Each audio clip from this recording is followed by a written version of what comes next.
No, the 95 clutches the win. Dustin Haynes is able to take it home here at Kansas.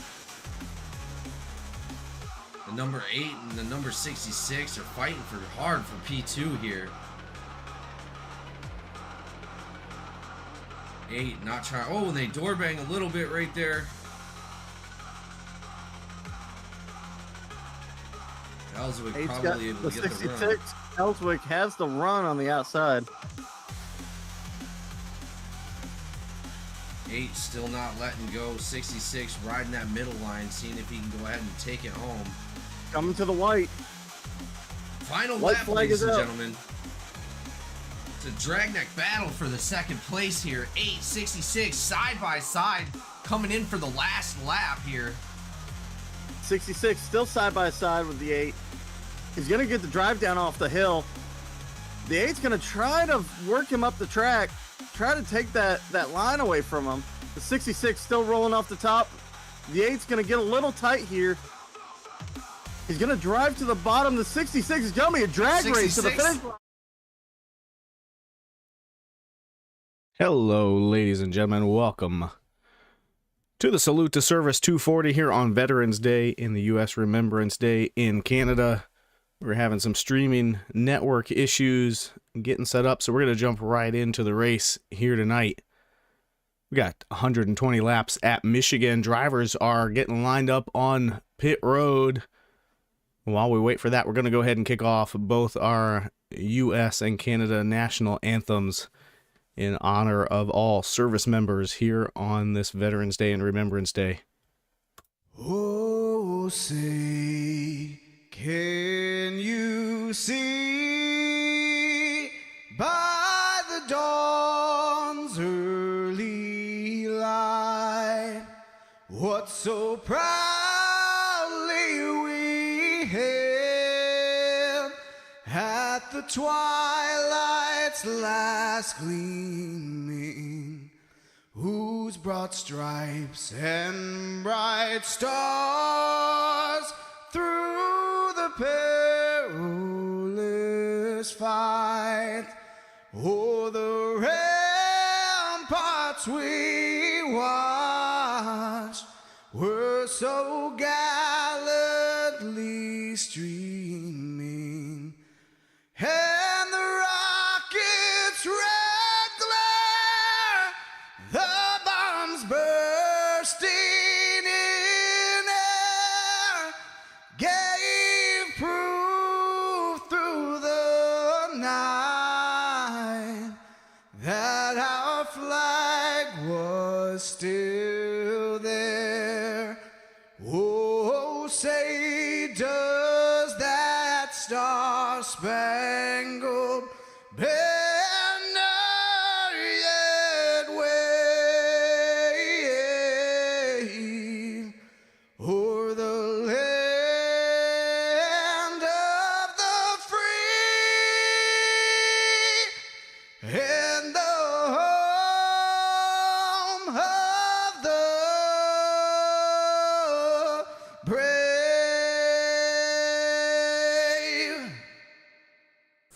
Oh, Canada, our home and native land, true patriot love in all of us command.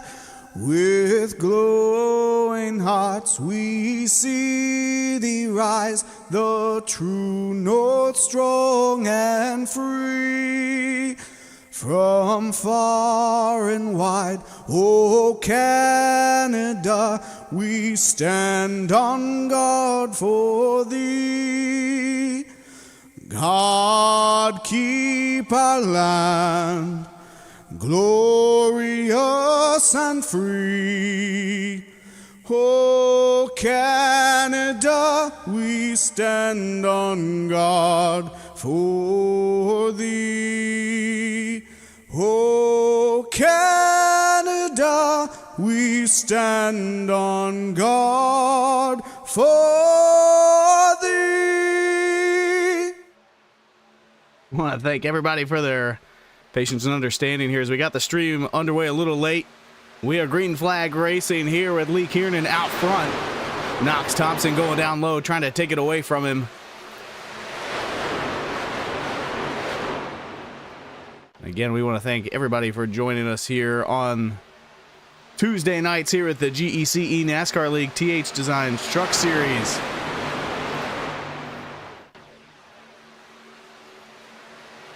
Kiernan fighting back down low. He's going to take it back. Chapman now in second place as everybody's snaking down the backstretch.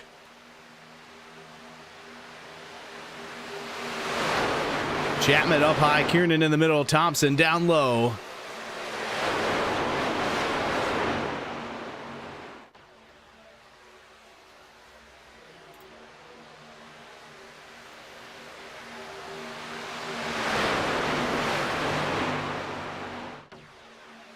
Oh, contact there between Sahadak and Kano. As our overlay is now doing a full reset after we got our network issues figured out. Orange drivers on the tower are your playoff racers. Right now, they are dominating this field, both in attendance and in running order. Top four, all playoff drivers. Thompson, Kiernan, Chapman, and Seawright. Sahadak is the first driver not in the playoffs up there running in the top five. And right now, this field is glued together. A lot of speed here at Michigan. Hard to break away from the pack, if it's even possible. We're going to see a lot of side-by-side close racing here. This track is 2 miles around. Oh, a little bit of a blink there out of Seawright. He's up to second. Shoots down low. 3 and 4 wide here, coming through turn 4, back onto the front stretch. Seawright gonna lead that one. Sahadak trying to chase him down on the bottom. Get 3 wide for the lead. He's not gonna get there just yet. That 13 truck is out front. Knox Thompson in second. Trying to get by. Seawright throws the block. That's not going to stop him, though. 48 shoots back to the outside. And now Chapman has all the space he needs to attack from third as Kiernan gets a run in fourth. That 13 truck has gained 10 positions to make it to the lead here early in the race. Just 6 laps in here at the Salute to Service 240.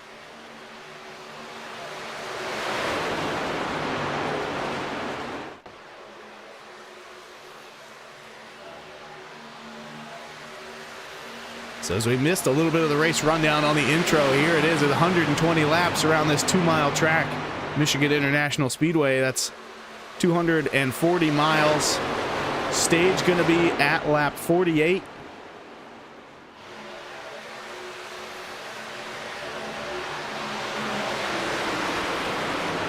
And that fuel window just 32 to 34 laps. It is pretty hot here, 72 in the air, 97 on the track.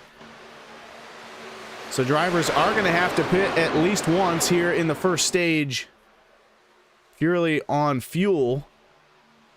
Ooh, I think that was the 45. A little sideways, trying to stay out of the wall.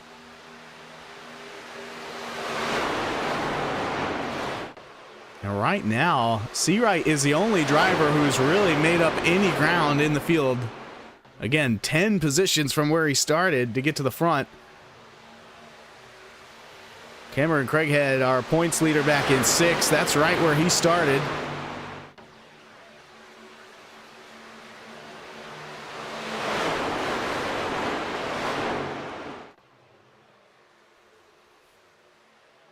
Well, we go ahead and take a peek at those points. Craighead with a decisive lead here, 57 points to the good coming into this race. He's pretty much got this thing locked up as long as he shows up for this race and next week at Milwaukee. However, there is only a, let's say, I mean, it's like a 17-point gap between second all the way back to 9th. So still a lot of positions to be decided here in this playoff for the THDesign Truck Series. And all those drivers you see on that playoff list here, they are running well tonight. Top 6 drivers in the field are playoff drivers.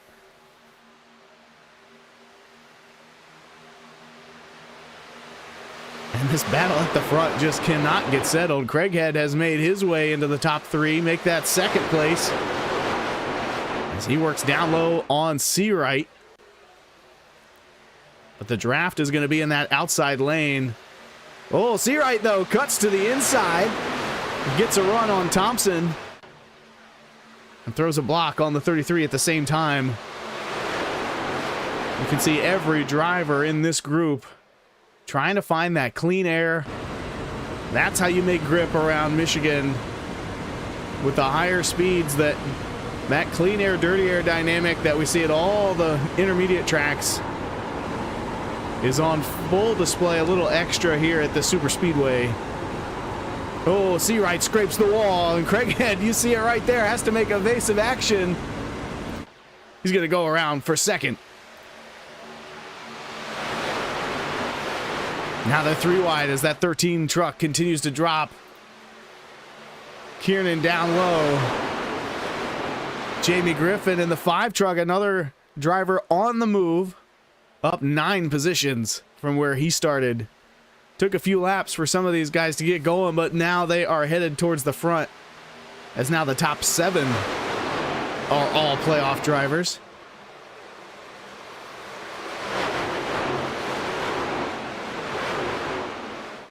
Seawright getting a run back to the lead.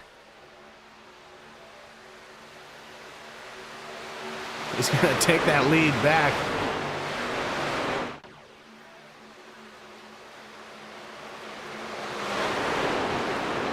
So far, we've had 4 different drivers lead a lap. It looks like Thompson leading the most with 6. Seawright, though, now 3 laps led. Kiernan and Sahadak each with 1 or 2.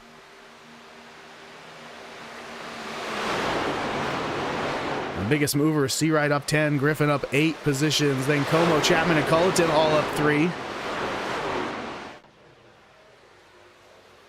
The drivers heading in the wrong direction right now are Kiernan, Sahadak, Weibel, and McMillan.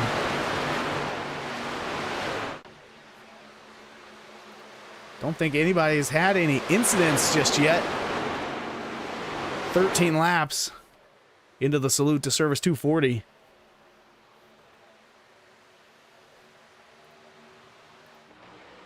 They're 3 wide, though, right here. Kiernan down low. Chapman in the middle. You've got Craighead about a lane off the wall just behind Kano. Then just ahead of them are Thompson and Seawright trading the lead yet again. Thompson back to the point.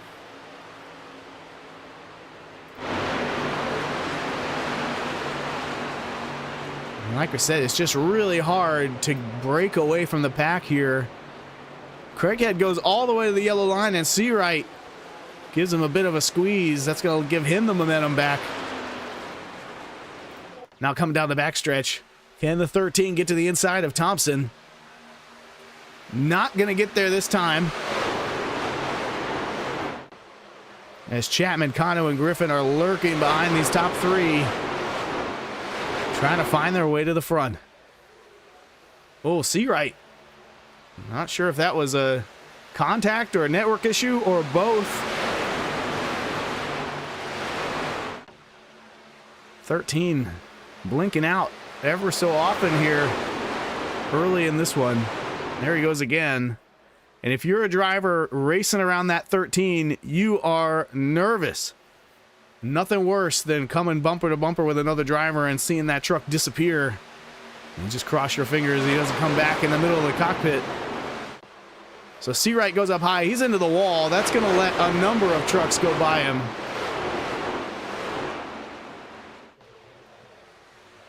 He's going to drop all the way back to 12th. That puts Griffin into the top 5. He's side by side with that 6 truck for 4th. Then Simmons and Chapman behind them, battling for 6th place. Looks like Griffin is going to get P4. And now try not to lose touch with the draft on those top 3 drivers. That's Thompson, Craighead, and Kano.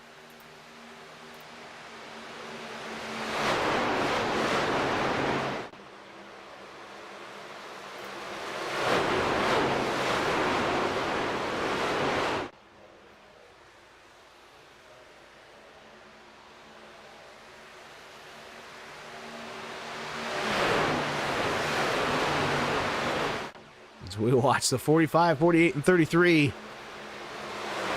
battling for the lead. Craighead's going to take it away with a slide job, but can he hold the position? Thompson now with a run down low, but Kano sticks with the 33 on the outside. Oh, Thompson going to edge ahead into turn 3. Pull the same move back on the 33 truck. Slide up in front of him, take away that clean air. There's a little bit of contact there. Just 18 laps into this race. We're seeing the 48 and 33 maybe losing patience with each other. They both pulled kind of the same slide job move. And they made contact, and that is going to bring Griffin into the discussion.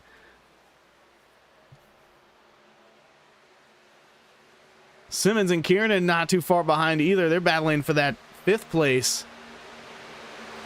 And Griffin tucks back in behind the 45. Then dives down low as everybody else is running that high line here in the top 3, and they're all over each other. More contact between the 48 and the 33. It's going to check up the outside lane and give Griffin another run as he's now up to 3rd, looking for 2nd, and maybe more.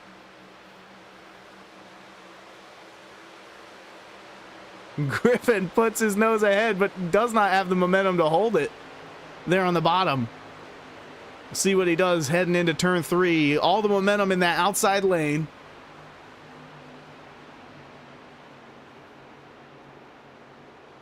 And again, the 48, 33, and 45 hugging that outside wall. Riding the cushion. And now here comes Kano with a big run. He's going to let off, though, and stick behind the 33. That tells me that Kano is trying to be patient here. He knows there's still 100 laps to go.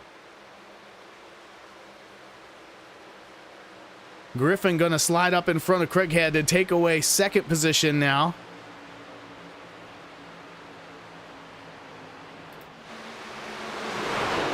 And finally, the field has started to get single file.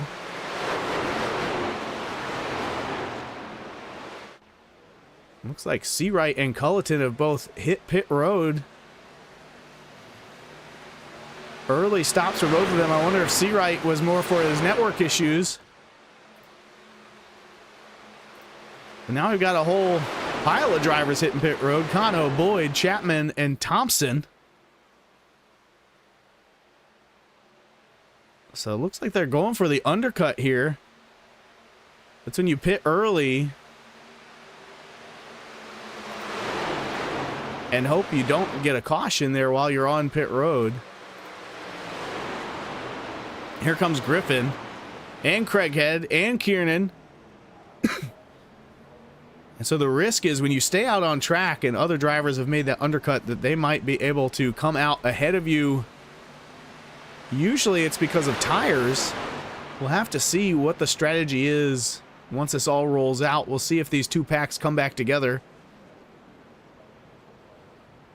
As now Thompson is out ahead of everyone else that pitted with him. Let's see. Kano, Boyd, and Seawright all took 4 tires.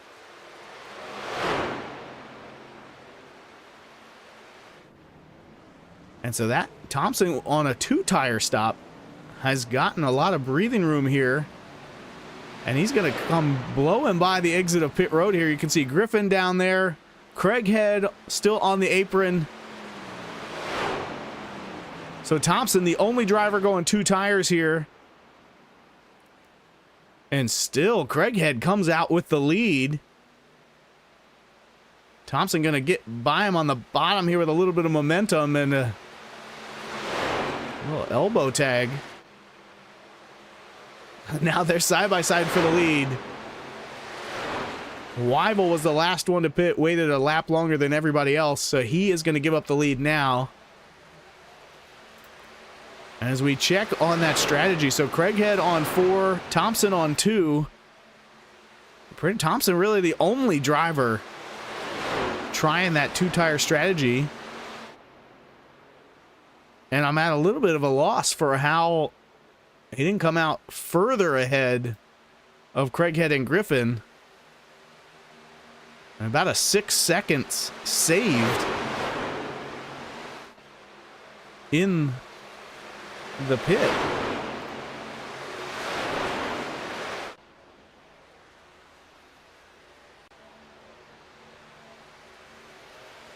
So now Griffin to the point.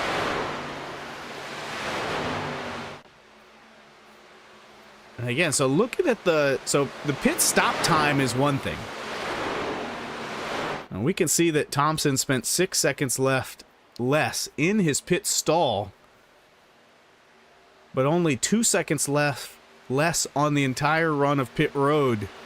So Craighead and Griffin were just so much more aggressive getting on and off pit road that they effectively canceled out the time Thompson saved by taking 2 tires. And now that 48 truck is in trouble because every driver is going to have a lot more grip, a lot more speed. And now it looks like the 48 almost just kind of pulling over, letting drivers go by. I don't see any black flags in play here, but that 48 truck is well off the pace. No contact, but the 48 slowing down. That's Knox Thompson. So Jamie Griffin is in the lead up front with Cameron Craighead about a half second back. Then another second behind him is Seawright in third. I'll have to keep an eye on the 48 truck. See what the strategy is here.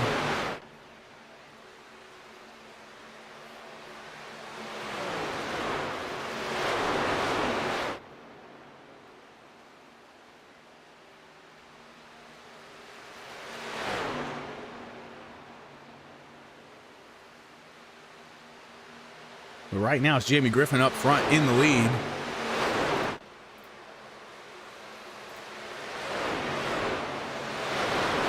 We jump on board and see how that 5 truck is getting around the track here tonight. As usual, Jamie, one of our onboard in-rig camera drivers. I want to thank Jamie for letting us into his cockpit every week.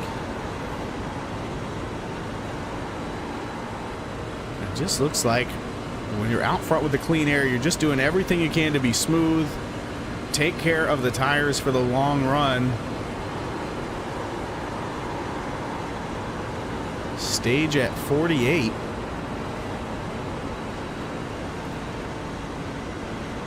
So drivers opting to come early on this run. I would have thought they split it a little more down the middle, which would have been about lap 24.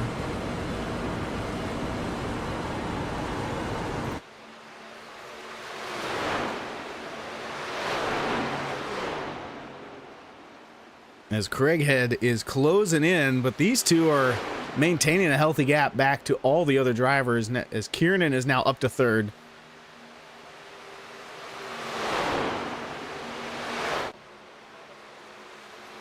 And we've seen these two drivers, I would call it a rivalry as often as we've seen them battling for the lead, just like this. I think it was maybe the second race of the season it started out.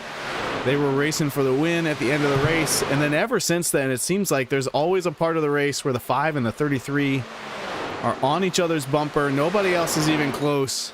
It's not always at the end of the race, but it's kind of just like this. 29 laps here into the Salute to Service 240, and it's the 33 and the 5. And that's about as close as you can get without asking a guy to marry you, I think.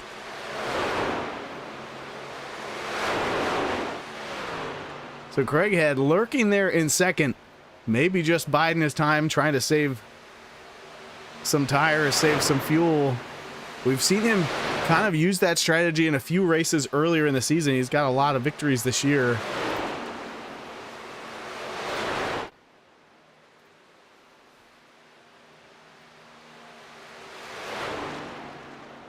Again, looking at the stats on the season, Craighead with 7 wins this season. Michael Boyd and Knox Thompson each with 2. Griffin yet to get that victory here in his return to the trucks after a couple seasons off, dedicating himself to making sure every GEC race is broadcast. But he's back this season, as I was able to jump up in the booth for the trucks this year. I'd love to see that 5 truck running strong. He is a past GEC champion. Showing him what he's got tonight. And Michigan, one of his favorite tracks. I know that. So a little further back in the pack. These two have separated through that pit cycle. And that might be the only way to get separation here at Michigan. But Michael Boyd has now made his way up to 3rd to lead this second pack. And this is where all the hardest, toughest racing is going on right now. Kano tucked right up behind the 6, trying to decide if he's going to make a move. Not this time, though. Here comes Seawright on the bottom of Simmons just behind him. Ooh, Sahadak slaps the wall. Keeps it straight, though. So right now we've got Weibel, Anthony, and Gallman all 1 lap down.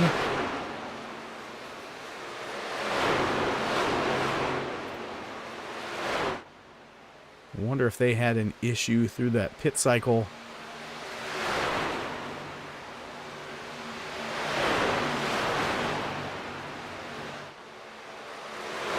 Weibel did have an issue back on lap 18. Nothing big, and Anthony had an issue on lap 10, it looks like. Let's take a look at that, see what happened to Anthony back on lap 10. He's on the bottom. Ooh, oh, that's Anthony and Weibel get together. Apologies for missing that. We were watching all the other racing in the pit cycles, didn't catch this. That is why those 2 trucks are now a lap down.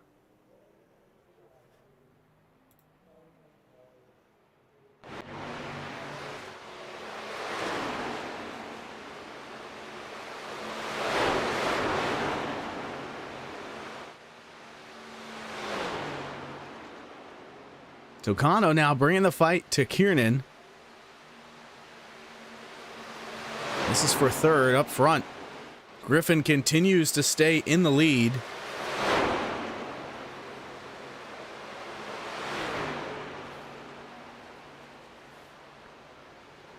Craighead, though, looking down low all the way to the apron here at Michigan.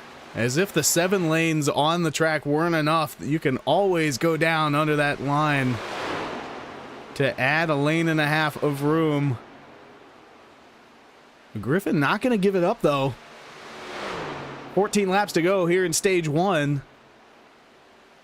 Craighead's going to tuck back in.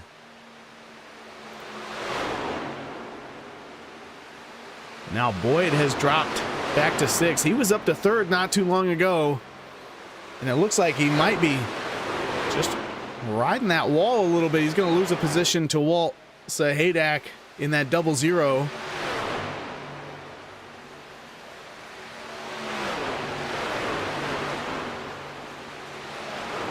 Kano now looking for 3rd. Drops down to that bottom lane. The shortest way around the corner. Not always the fastest, though, as the ups up by the wall. You can get so much momentum as you see the 6-2 right there. He's going to cross him over and try to pull the exact same move down in turns 3 and 4. Ooh, they both grab the wall. Kieran a little harder, though, than Kano, and that's going to give Simmons, Seawright, and Sahadak a big run to the inside.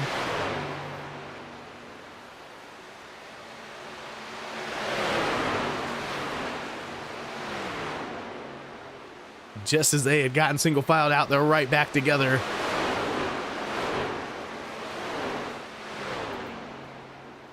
Griffin still maintaining the lead up front.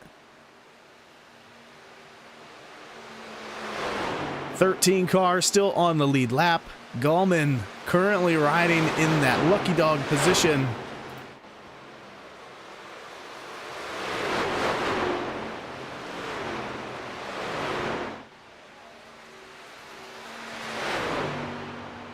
Ooh, that 6 truck a little squirrely. We're 16 laps into this run. Not the oldest tires we've seen so far tonight, as most drivers went about 20, 23 laps on that first run. You see the 6 decisively get to the bottom. Must have felt like he was getting boxed in up high. And there goes Seawright blinking again.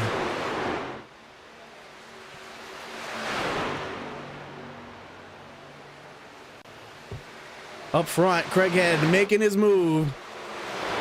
Down low, this is out of turn 2. Not quite going to clear Jamie. 5 takes it back one more time.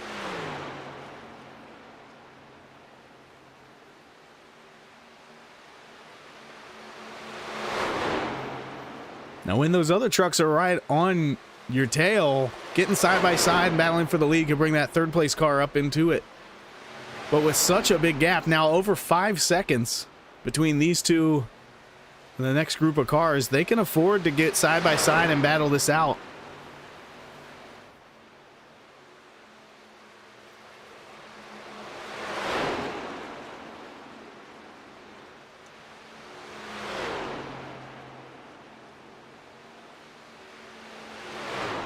.33 thinks about trying it, gonna tuck back in there. Back in line. It's still an an all-out battle here for these 5 trucks. This is 3rd through 7th now. And here comes Seawright to pit road. Wonder if race control is telling him about those network issues and telling him to back it up a little bit. Actually, it looks like a whole pile of drivers are hitting pit road again. I don't know about this strategy. We saw most of the drivers lose a lap or come close to it when pitting before. I thought the fuel window was, you know, like 32, 33 laps. With drivers stopping just 20 laps ago, our crew chief notes might be off here tonight. As now more drivers come to pit road. Craighead and Griffin still in the lead out front. And they're still fighting side by side too. 20 laps on this run, and that might be all you can do. We'll see if our leaders come down pit road here. This time, most drivers going with fuel only on their trip to pit road. Here comes Griffin. And Craighead's going to come with him. Looks like they both got down to speed okay. We'll see what they do here. Seawright and Culleton went with 4 tires again, as did... but I think everybody else... Maybe Kano went 4 tires. Everybody else on fuel only. So this is going to be an interesting shakeout here. Sahadak is the leader. He's gone 21 laps on this set of fuel, staying out longer than anybody has so far. There's only about 8 cars on the lead lap. We'll see what that 00 does. So he's coming through 3 and 4. Looks like he's slowing down. He's going to hit pit road. So 21 laps appears to be the upper limit here tonight on fuel strategy.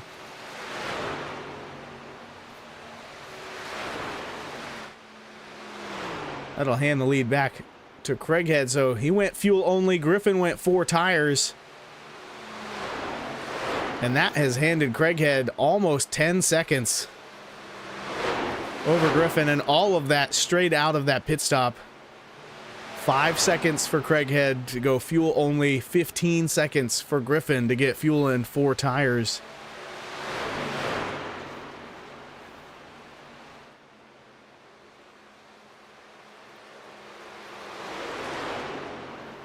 So it looks like pit strategy going to hand the stage win to the 33.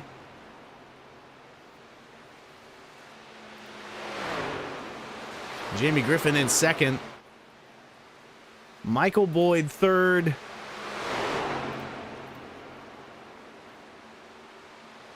Out of Clearwater, Florida. And just behind him, 74 of Kyle Simmons. And then Jonah Seawright in that 13. All of these top 5 drivers have gained at least 4 positions since the race started. Griffin, 13 positions gained to get to second place right here. Great run so far by the 5 truck, although this pit strategy has taken the lead away from him. You can see that he is significantly faster than Craighead, over a second a lap. But with an 8-second gap, he's not going to get there.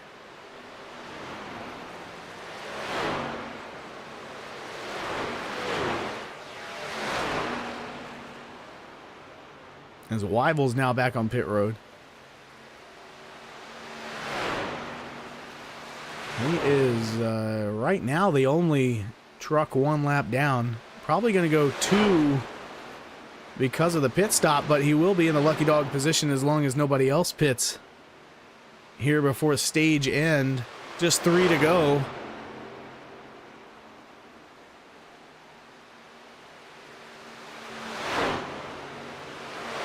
Closest battle on track is this one between Simmons and Boyd for 5th place.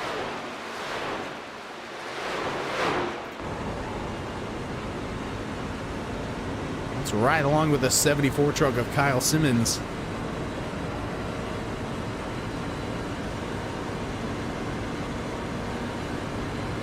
So you can really get a sense for the size of this track here from the cockpit view of the 74.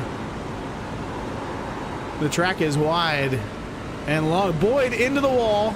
Weibel coming off pit road down low. All 3 of these trucks coming together here at the entry to turn 3. About a lap and a half to go before the end of stage 1. Can Simmons catch Boyd? You can see how loose the trucks are. As Kyle has to dive down to the yellow line to save it. But he's still getting a run on the 21. Final lap here in stage 1 of the Salute to Service 240. Big twitch. Stays out of the wall though. Look at that drive and sawing on the wheel. He's going to lose his momentum. I don't think he's going to catch Boyd here before the green and white checker, but great driving here by the 74. There is the caution as Craighead is going to win stage 1.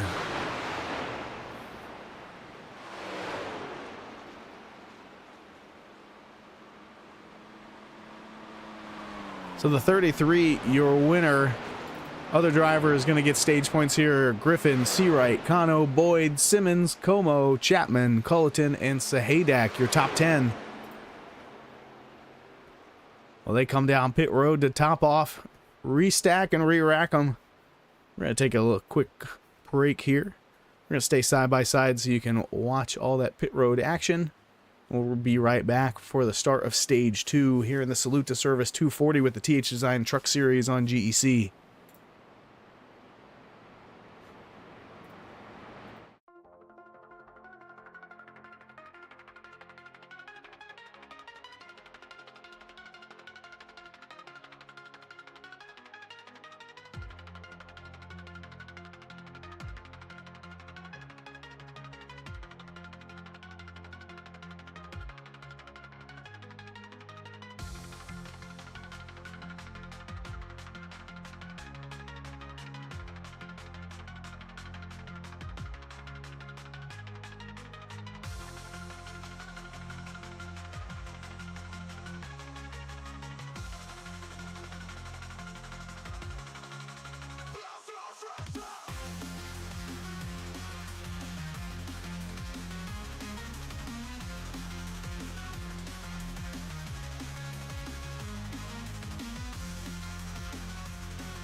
And welcome back to the Salute to Service 240 here in the THDesigns Truck Series GEC NASCAR League.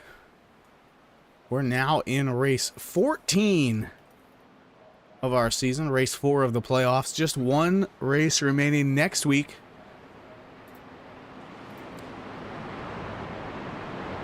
That's going to be at, let's see here. There we go. Get the schedule up here. Just one race remaining. Let's see if we can get the whole thing up. There it is. So Cameron Craighead gets his 7th win last week at Kentucky. We've got this race here tonight at Michigan. Then just one race remaining in the entire season. Wrapping it up at the Milwaukee Mile. I don't think GEC has ever been there before. Should be exciting. A great finish, like we mentioned. The Craighead pretty much has this one locked up in terms of the championship race. But the battle for 2nd place all the way back to about 8th is pretty close. So I think only a little under 20 points separate 9th place to 2nd place. So a lot of positions to be figured out before the end of this one. But we're coming back to the green flag for the start of stage 2. Pace truck is hitting pit road. Kano and Craighead on the front row with Culleton and Griffin right behind them. It's the first time we've seen David Culleton up near the front here tonight. He has done it with pit strategy. Looks like he went 2 tires there under the caution to get up in the top 4, and he's already starting to drop back on that tire disadvantage. But we're battling at the front. Craighead to the lead. Kano right behind him with Griffin trying to make it to the inside.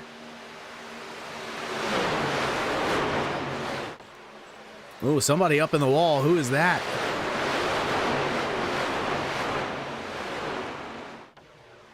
I think it was the 68 of McMillan. He's going to drop back a few positions. As now there is a great gaggle of cars right here. Chapman, Thompson, Sahadak.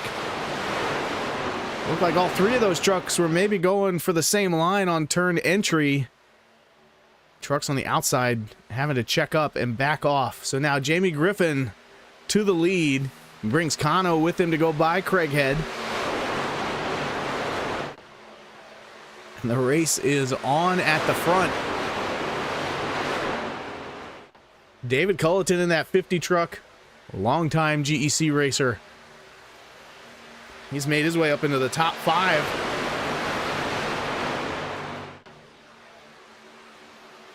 Michael Boyd now looking low on the 33. He's going to try to get 3rd place here, but he's got no help on the bottom. Thompson looking inside the 50. He's going to join Boyd on that bottom lane.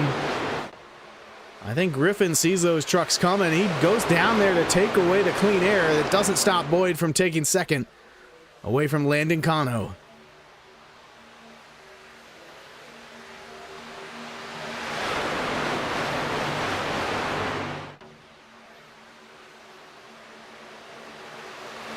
Slicing and Dyson at the front. Boyd trying to take away the lead from Jamie Griffin. Not going to get there, though. And now both lanes with at least 2 trucks helping with that drafting help. But we were on board with Simmons there at the end of stage 1, and those trucks look so loose. I would not want to be running the low line longer than I have to. You need it to pull off a slide job in a pass, great.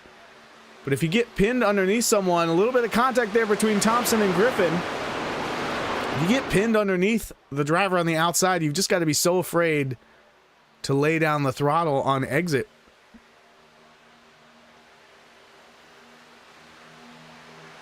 Culleton now back to 6th, the highest running non-playoff driver.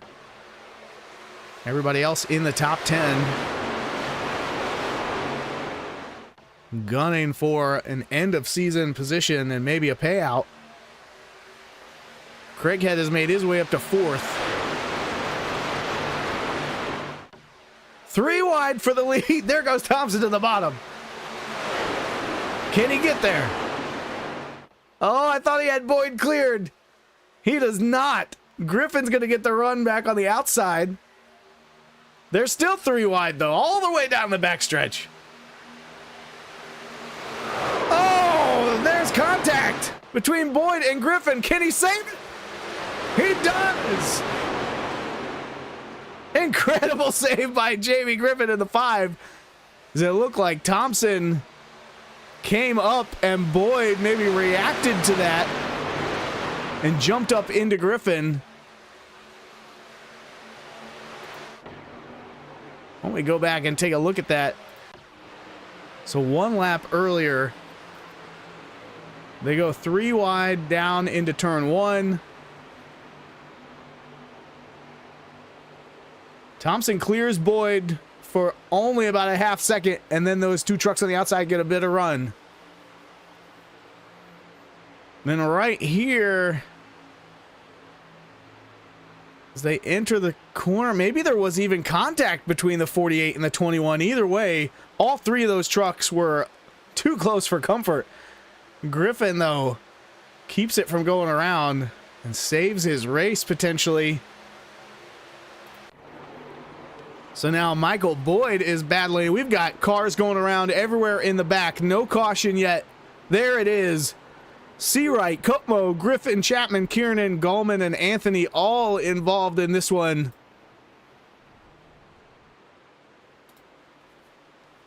Let's go back and see what happened.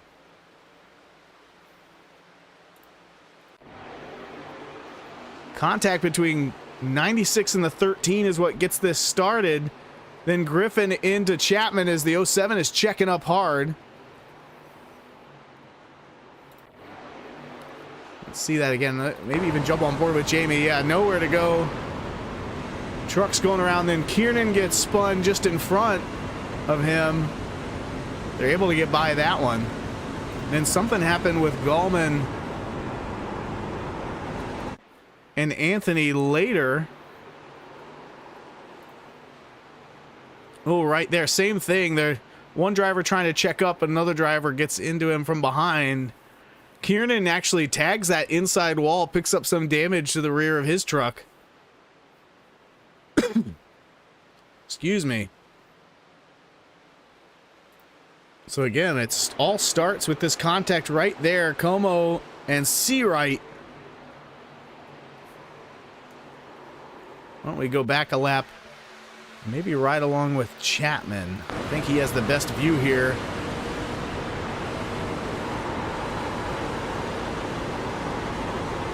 Yeah, I don't know if the 96 realizes that Kano is on the outside and they are 3 wide, not 2 wide. So we see Chapman goes for a ride, pretty much saves it, and is able to avoid any further contact. Really impressive driving by everyone involved in that one.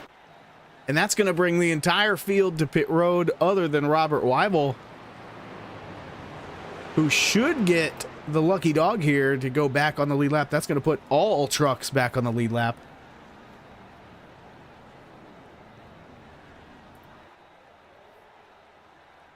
And there you see it. All 16 drivers hitting pit road. It looks like.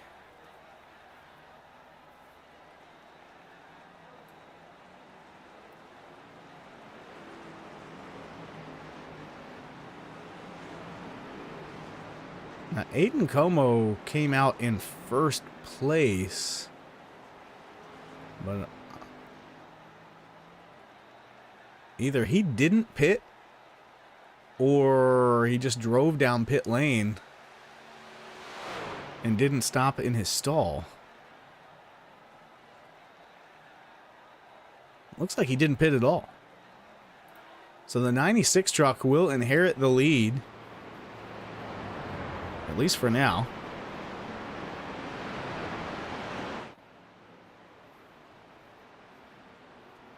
have to wait and see if either he or the 13 claim that one.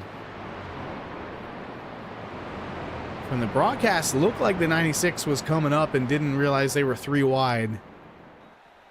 Or maybe at that point of the turn, you're so committed to the line, you kind of can't stop the truck from coming up the track.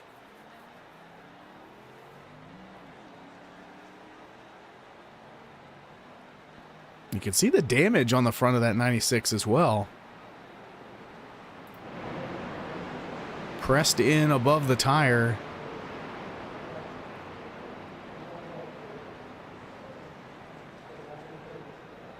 And it looks like, unfortunately, the 53 of Weibel just hit pit road, and he got a black flag.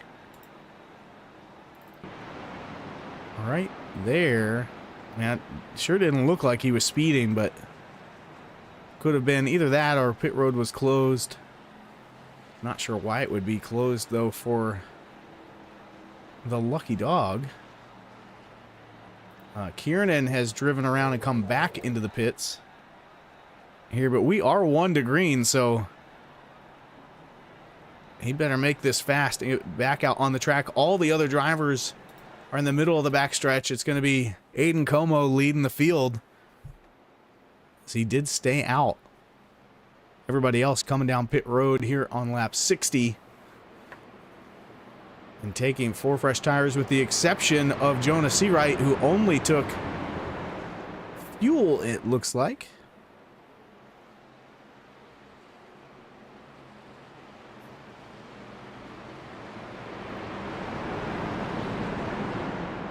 But I think he, yeah, fuel only for the 13. And then the pace truck hits pit road. We got 59 laps remaining here in the Salute to Service 240. We're back racing. Como out front, a little bit of damage on that right front fender. Doesn't seem to be slowing him down, though, as he jumps to the lead and moves up into the high line in front of Cameron Craighead.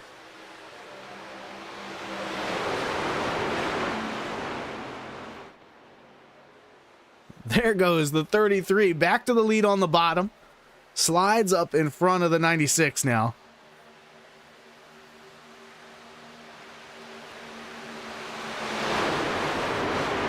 And here they come. 3 and 4 wide. Craighead up high, but Boyd all the way on the bottom. Looks like he's going to take the lead. Griffin trying to find his way through, but he's got Kano behind him on the inside. Now they're 2 deep, 3 wide. Thompson slides up in front of Craighead. 33 tries to cross him over.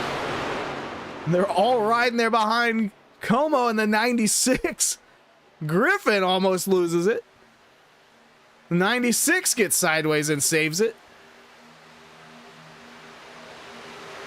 Phenomenal racing here in the THDesigns Truck Series.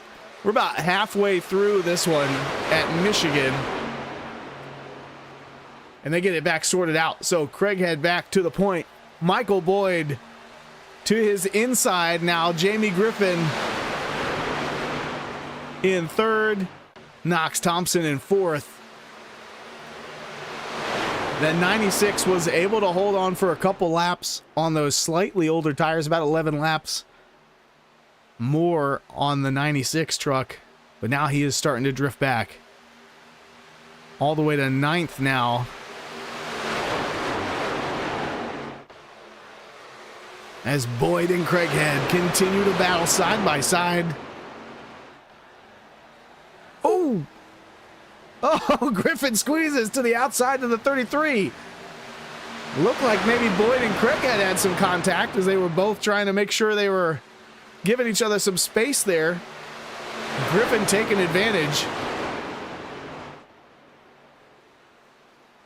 Griffin and Kano now drafting hard there on the outside. Little bit of wall contact for the 5.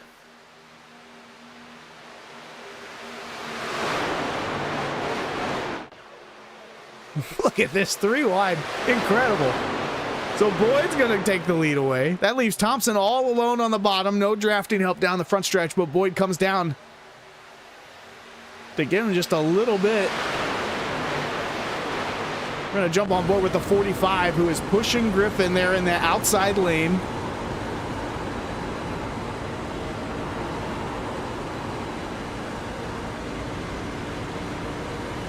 You can just see how much more momentum that outside lane has when they come off of the turn. Griffin gonna dive to the inside now on Boyd. And Kano all the way to the wall. Maybe a little too high. Loses some momentum that time. That lets Thompson back by on the bottom. Kano now 4th. Craighead just behind him in 5th.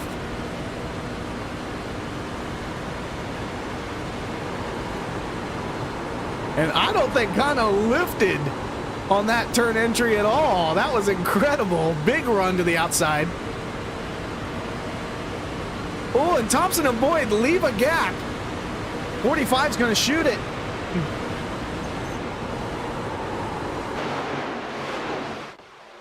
They're 3 wide again.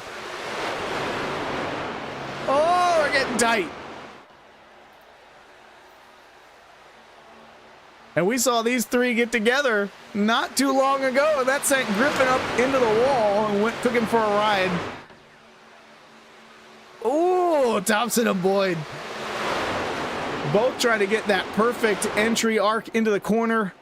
That time Griffin squeezing Boyd down in the middle.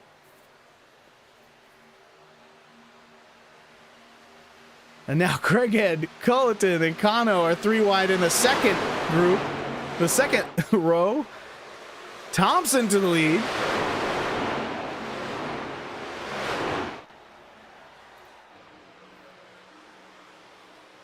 Here comes that 50 truck.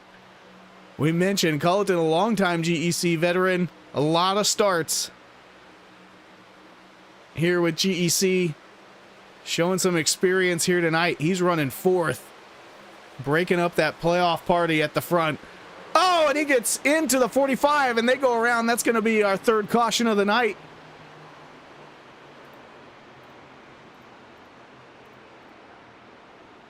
Just as we were talking about that 50 truck.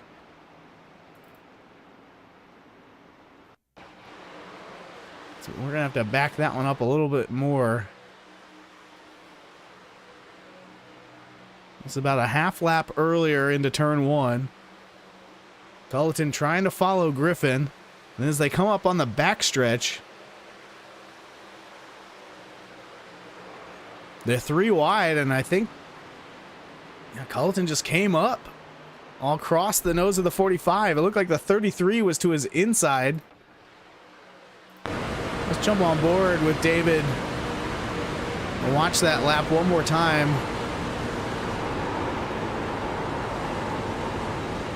So the 45 gets a run to his outside.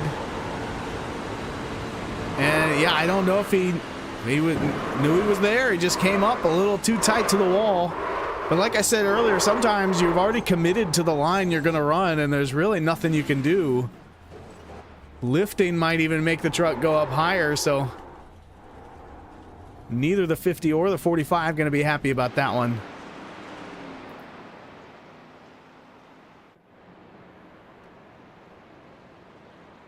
And let's go back and ride along this time with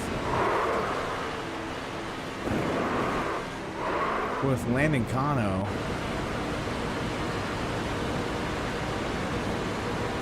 You can see all these trucks bouncing off each other. Craighead down low, Culleton in the middle. And right here, the 45 just gets a great run, and yeah, I mean, he couldn't have gone any higher.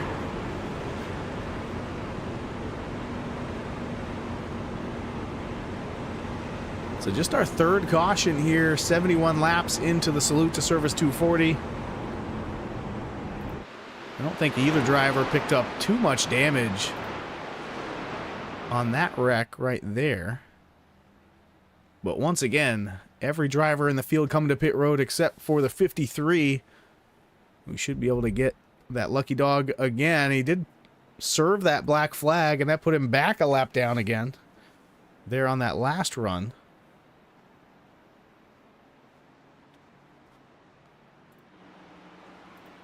This time, Jamie Griffin comes out with the lead. He went fuel only, as did Sahadak and Simmons.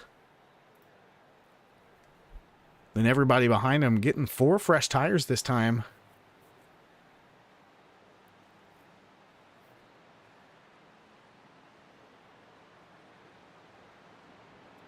Let's see, as we take a look at Griffin's chart here tonight.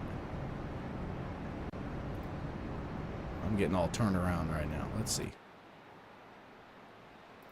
There we go. Take a look at his chart. He's already put on 4 tires 4 separate times. So by going fuel only here, I believe they started the race with 6 additional sets. So he still has 2 to put on. With 49 laps to go, that's 2 stops. So Griffin can afford to put on tires on both of his remaining stops. Whereas if we look at Thompson, he's already put on tires 5 times. So he's going to have to go no tires. So right now, it's looking like Sahadak, Griffin, and Simmons. Now, I think Simmons has only put on 3 tires. He's still got 3 more sets sitting on pit wall. Sahadak put on 4, same as Griffin. So these 3 drivers at the front, they're going to be at a tire disadvantage when this green flag comes out, but they're going to be in a strategy advantage for the rest of the race. At least over Thompson. We'll check Craighead. Looks like he went fuel only earlier, so he still has 2 sets. Kano went fuel only earlier. He still has 2 sets. Boyd the same.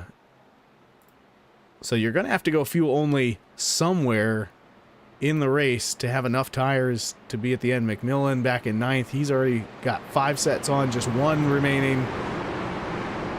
Como looks like he's used 4, so a little bit of a mixture on who's got the 2 sets of tires you need for both remaining stops in this race. Either way, it's going to be Jamie Griffin leading them back to the green here on lap 74. And there it is, green flag's out. Walt Sahadak in the outside lane ahead of Thompson. And Simmons, not a great start there as Sahadak's going to clear him. Now Thompson's going to shoot to the outside. Craighead looking low. Ooh, it is getting dicey here in this battle for 2nd through 5th.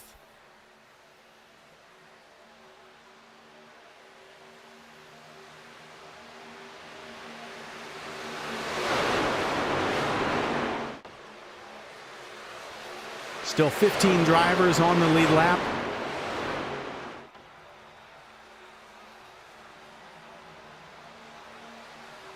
Craighead down to that apron all the way to the grass. He's going to lead that lap. But Griffin going to try to stay on his fender. He's going to do it. Still side by side. 3 wide as Thompson's down low. And here comes that train of momentum behind him. So Thompson clears Craighead, but the 33 crosses him over mid-turn and takes the lead. Jamie with a run. Thompson blocks it down low. Then Kano gets in behind Griffin, and they're going to have all the drafting help down into turn 1. Seawright now back in the picture. He's in 4th, going for 3rd under Griffin.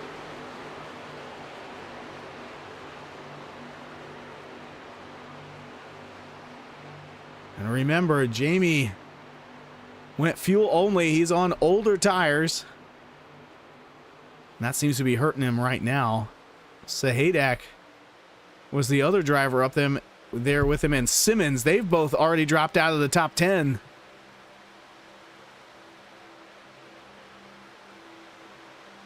But again, they should be at a tire strategy advantage later in the race, so don't count them out just yet.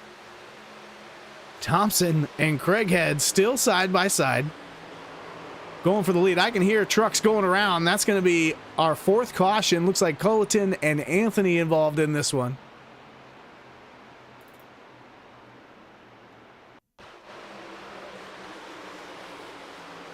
Ooh. I have to go back and watch that one again. it sure looked like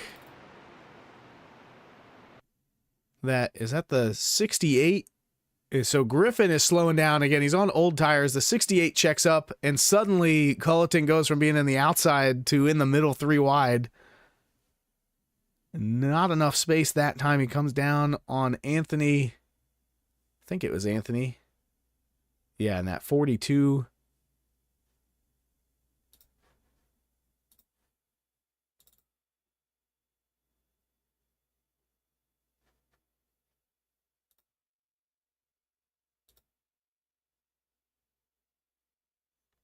Yeah, they go from 2 to 3 wide really fast. And it's kind of the same as that wreck 1 or 2 ago where the guy on the bottom just has no clue that you're 3 wide all of a sudden.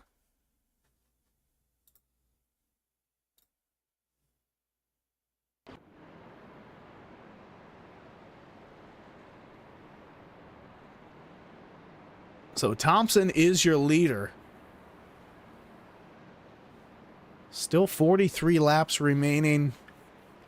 Now, if you were to pit right now and top off, I think you could make it on 1 more stop if you saved maybe just a drop of fuel.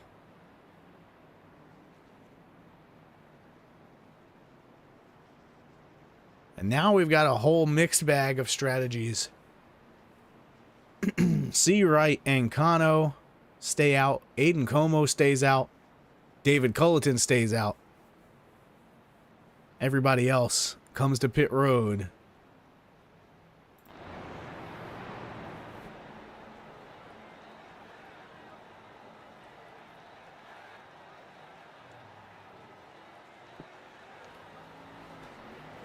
So Craighead wins the race off of pit road with just a little bit of topping off on fuel. Looks like everybody else doing the same except for Thompson got 4 tires. Now we're going to have to check on this because, you know, if our assumptions are right, that is the last set of tires for that 48 truck. 6 additional sets. He took 2 tires on the first 2 stops of the race and 4 tires on 4 more stops after that. So maybe one of those stops he was just sitting on pit road a little longer, didn't actually take the tires, but we'll have to keep an eye on that 48 truck as this race starts to wind down. Everybody's still going to have to pit at least once. We'll see if anybody comes down to top off. Like I said, if you top off here, I think you've got a shot at making it if we don't have any overtime.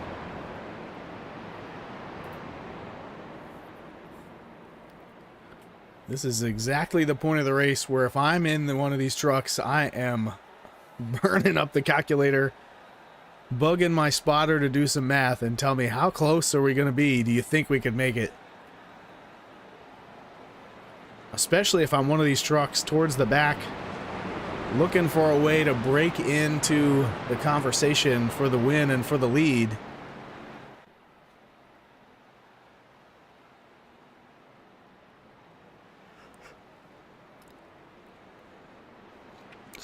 Looks like C. Wright is going to be the leader with Kano to the outside. Again, the top 3 did not pit. To make that the top 4 did not pit that time.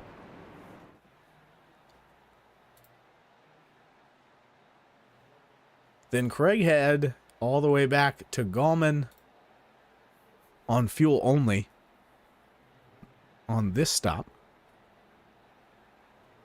Then Thompson takes 4, Gallman fuel only, then Griffin, Simmons, and Sahadak. Remember those 3, the 574 and 00, they were the ones that had stayed out the time before, so they could afford to get some fresh tires here. But between this caution and the last, that has put them at the back of the field. They're going to have to use up some of those fresh tires coming back to the front to catch up with Craighead, Kiernan, McMillan, Chapman, Boyd, and Anthony.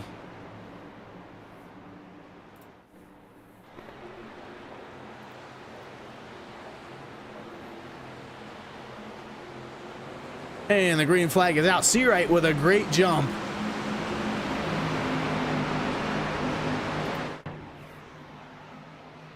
Kano in second, Como in third.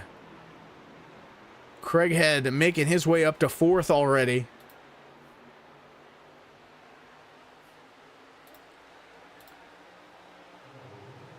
McMillan and Kiernan are side by side for sixth place.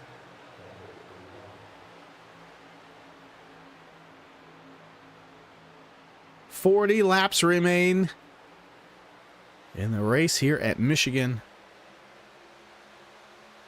Thompson and Boyd side by side behind them.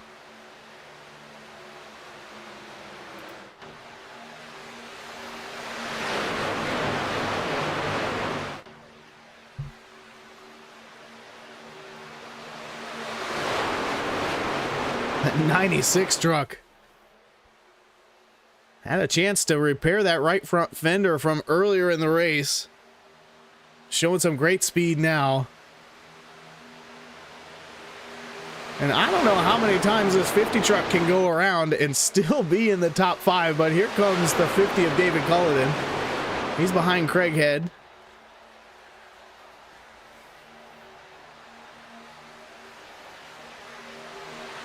And Kano and Como with a little bit of contact there. I think they might have gotten together even harder there on the backstretch. I didn't see it in the moment, but I'm seeing the incident point show up. Ooh, and now Seawright and Como get together. 96 truck coming back up into the field, a little aggressive.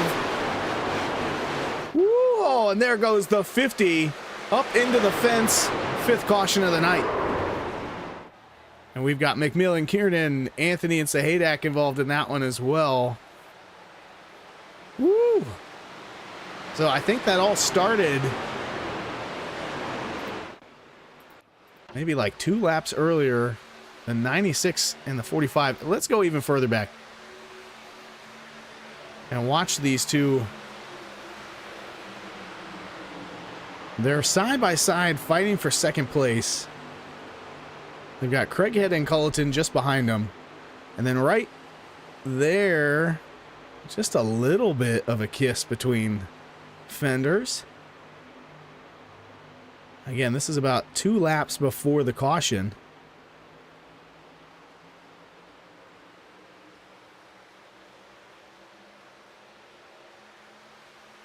Then right there, I mean, that almost looked like a message from the 96 to the 45.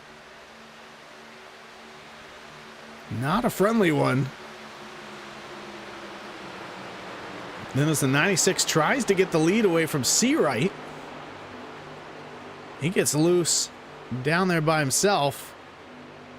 Oh, and then Seawright into him. So what is...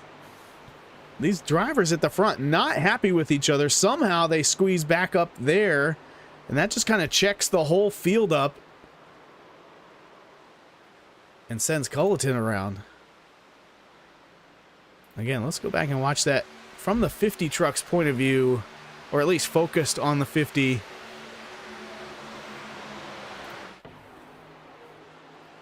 Because it's the 6 truck that I believe gets into the 50.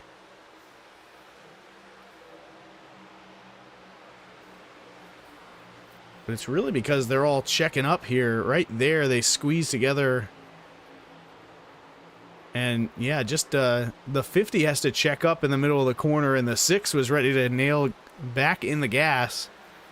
Then McMillan and Anthony get involved. Let's see what happened to Sahadak. I didn't see that one. Oh, he just gets collected up in that same group with Anthony and McMillan. Simmons squeezes by. So yet another caution here. It looks like Kiernan being given the black flag. I'm guessing he claimed that one. He's going to get an EOL from race control. If that's the case, that's what it looks like anyway. Culleton still on pit road.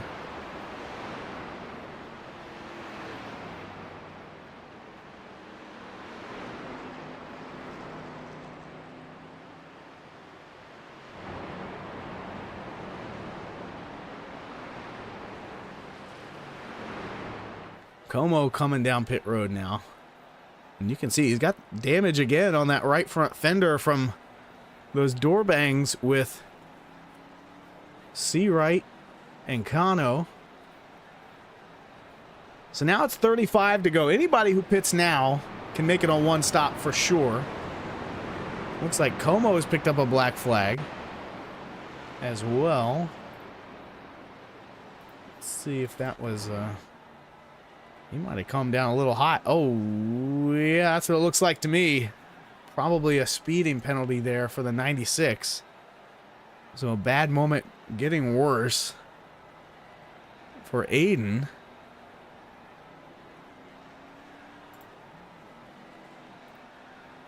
The 50 truck back out on track. That thing looks pretty darn good. I wonder if he was able to use a fast repair there, saving it from early. And again, that's the third major wreck for the 50. He's rebounded after the others. We'll see how he does here with 35 laps to go.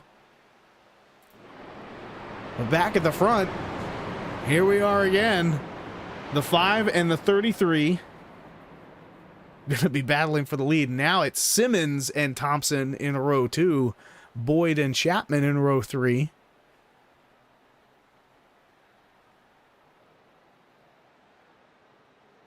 The 71 of Gallman is running 7th. I mean, he was a lap down at one point in this race, so good driving by the 71 back in the top 10.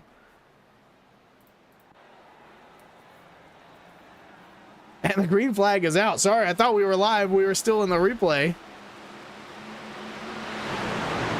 Jamie leads them back to green. Simmons with a great run there on the restart. He's going to shoot up to second place ahead of Thompson.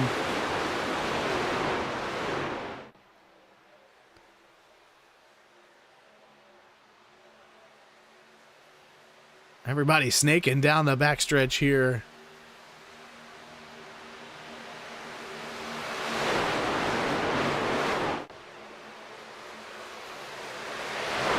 So that time around, Griffin and Simmons stayed out. Everybody else came down, got fuel, and 4 tires. At this point, the tire differential almost nothing because of how many cautions we've had real quick. So there's a 6-lap difference between Griffin and Thompson, for example, but a lot of those were under caution. So almost even.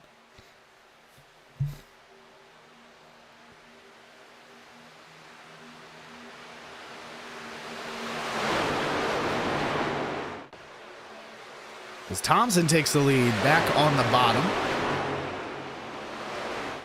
And that's kind of what we've seen all night. If you get a run, you can go to the bottom and make the pass. And then the next time around, right here, the driver in second just does the same thing right back to you. Thompson hanging tight on the outside, though. Whoa, almost contact. Thompson pinching the 5 down to keep him from getting a run there on turn exit.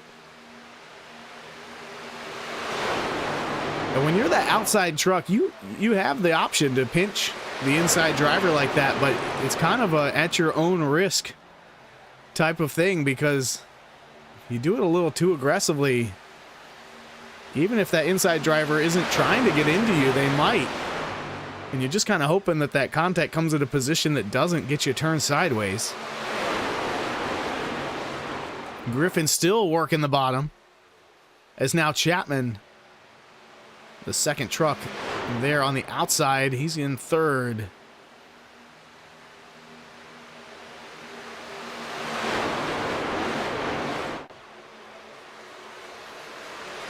And now the 42 of Anthony running fourth. Great race for Anthony. We saw him involved in a few of those wrecks earlier.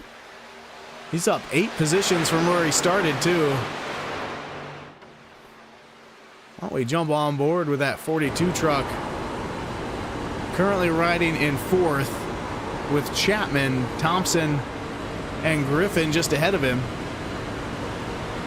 Here comes Kano on the bottom. A nice Veterans Day paint scheme on that 45 for IT and out.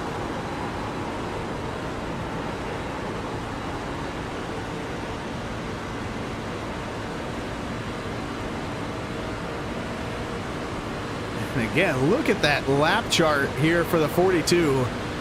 All over the place at the back half of the field until about 20 laps ago. Made his way into the top 5, and he is holding steady there right now in 5th place, just behind the 45.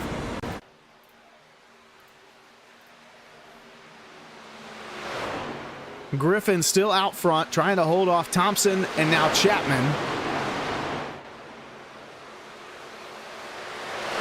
He's doing everything he can to keep dirty air on the nose of that 48. Throws a little bit of a block there. 48 lets him have it for now. Again, both of these drivers starting to make moves that, you do this on lap 5, you're going to get a pass. Some courtesy. You do it here with 28 to go. You're setting the tone for what you're willing to do at the end of the race. And drivers don't forget. You throw a block here on lap 90. I'm going to throw it back to you on lap 118. Oh, there's some contact. Griffin up, stays out of the fence though. He's not going to be happy about that. Now Chapman getting a run with Anthony and his mirror on the bottom. Tries to get a run on Thompson. It's not there right now. Chapman going to get to 2nd place though in front of Griffin. That 5 truck weaving back and forth, trying to find his way around Chapman. You know he wants to take a little bit of a revenge bump there to the 48. Let him know how he feels about that driving move. He's not going to have the opportunity this lap. And don't look now, but Robert Weibel in the 53 spent almost the entire race 1 lap down, chasing a lucky dog. Got a black flag under caution pitting. Went back a lap down, clearing that black flag. And now he's in 5th place. After taking 4 fresh tires on lap 84. I mean, it just seems like every driver in the field tonight has been in the back and in the front at one point or another. Almost like a restrictor plate style race. Just ahead of the leaders, you might see a truck peeking into frame. That is the 6 truck of Kiernan. He had a black flag on lap 84 that he cleared under green. So I thought he had picked up an EOL from race control, but that might have been something else.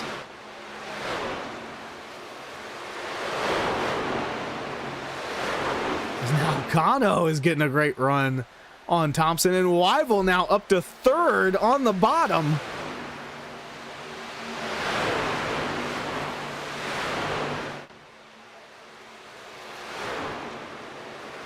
'53 now leading the way for the non-playoff drivers.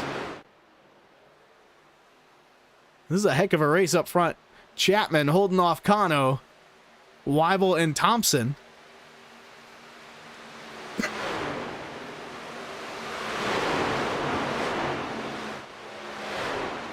Griffin and Anthony still in this drafting pack, but a little bit back behind this group. As Chapman now tries to edge ahead. We have 23 laps to go. We're 13 laps into this fuel run.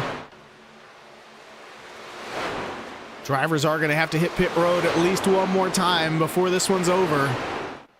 Griffin takes it away from Weibel. He's up to 4th.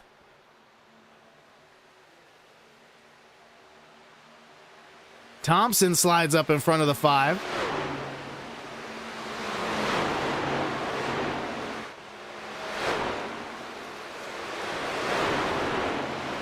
And now Chapman is starting to drive away. He's got about a 0.4 of a second gap. And now as they get tucked in behind each other, they start to gain back on him, the 45 and the 48. Basically bump drafting down the straights.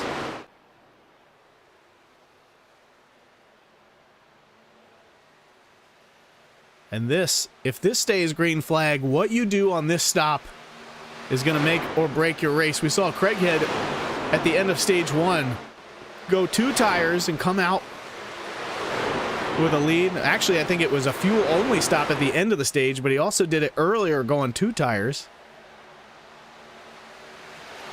Or was it Tom? Somebody went 2 tires earlier. It didn't pay off because they weren't aggressive getting off of pit road enough.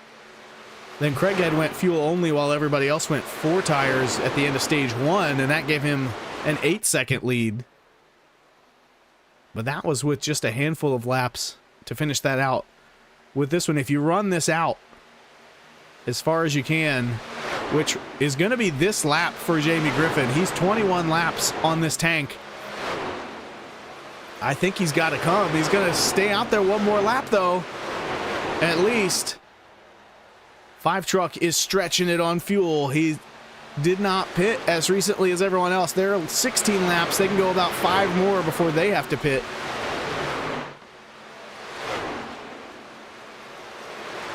This is going to be tight. Like I said, I'm pretty sure this 5 Truck needs to come to pit road. He needs to get down to the inside of Anthony before they get into turns 3 and 4.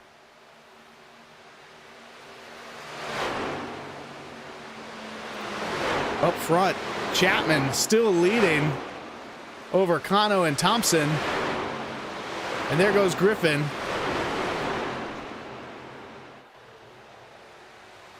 Seawright going to come with him. Those 2 drivers on a slightly different strategy than everyone else.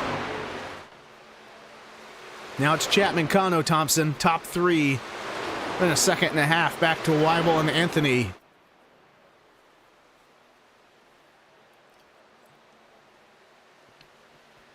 Ooh, Weibel and Anthony getting into it a little bit. Simmons riding right behind them.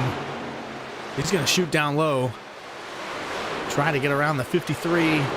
Not quite there. Oh, correct that. Simmons coming to pit road. We're now in the middle of this pit cycle,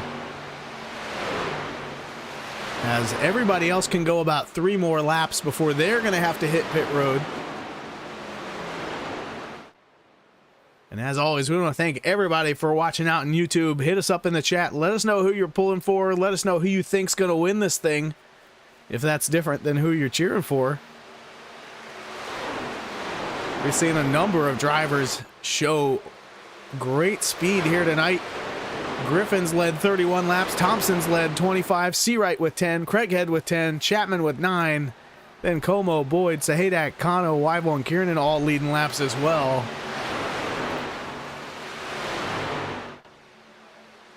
So as we go through the cycle, Griffin is trapped a lap down. He's in the lucky dog position at the moment, trying to get it back from the leader, Chapman.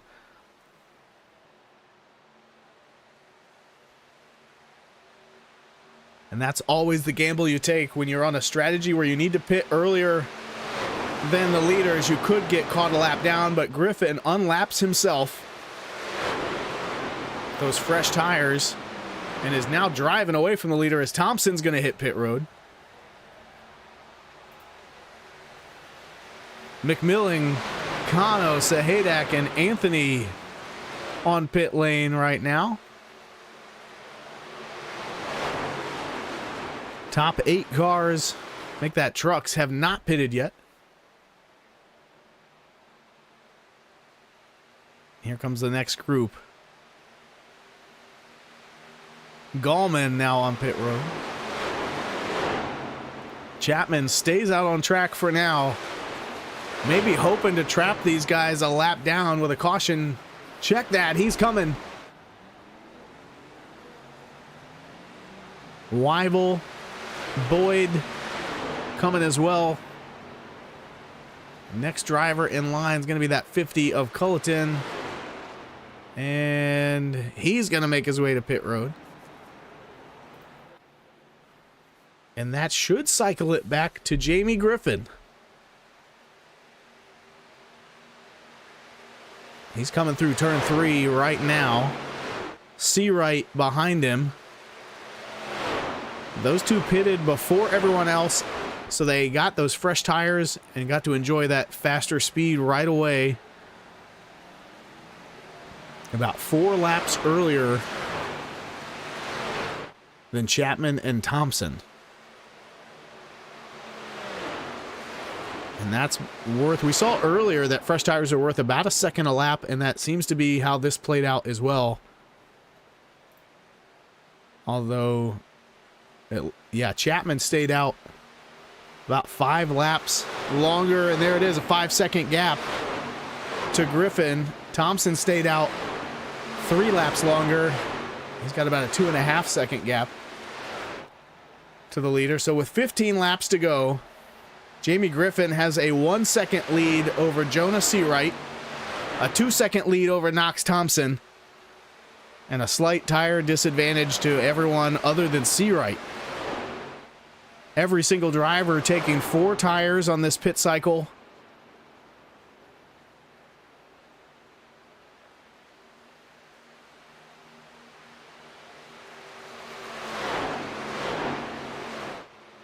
Thompson starting to eat into that lead. It's down to 1.7.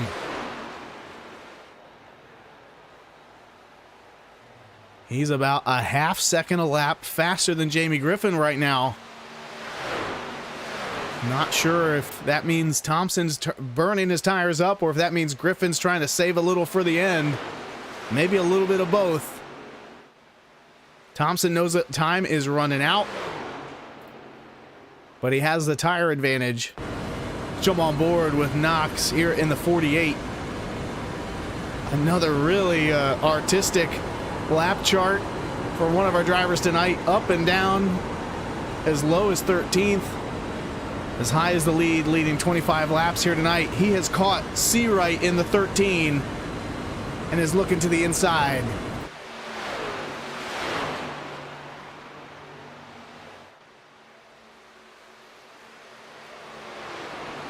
Looks like he's going to make quick work of Seawright. Now, just 7/10 behind our leader, Jamie Griffin.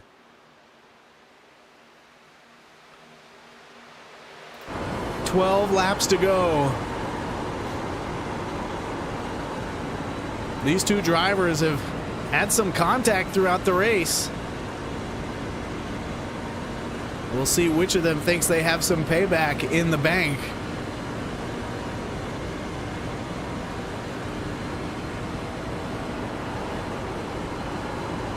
That lap, Thompson a 1/2 second a lap faster than Griffin.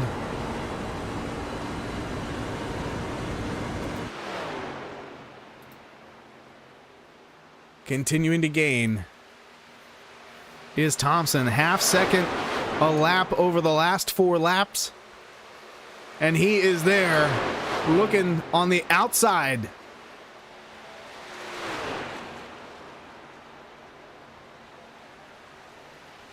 On the back bumper of the 5. We've seen him catch him. Is he going to be able to get around him, though? He's trying to do it on the outside, which I think is the smart move. He's going to be able to keep up his momentum and keep Griffin from doing a crossover move.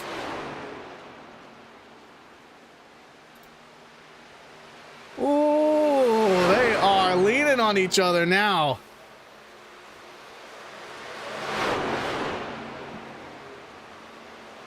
And it's the 5 and the 48 at the front. 10 laps to go. 9 at the line. And Seawright is coming back into this race as these two get side by side and make contact.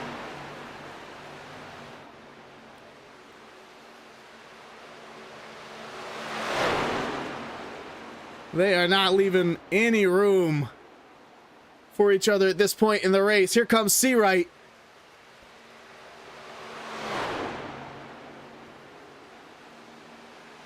What a battle here at Michigan. Griffin on older tires. Only about 4 or 5 laps, though. And Thompson is going to take it. 8 laps to go. Seawright now gunning for second place.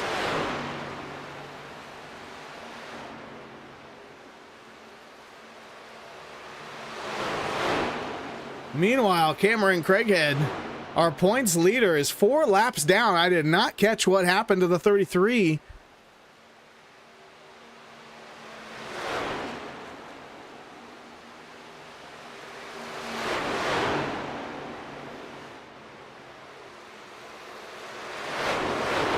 Chapman has made his way up to 5th after running long on that last pit cycle.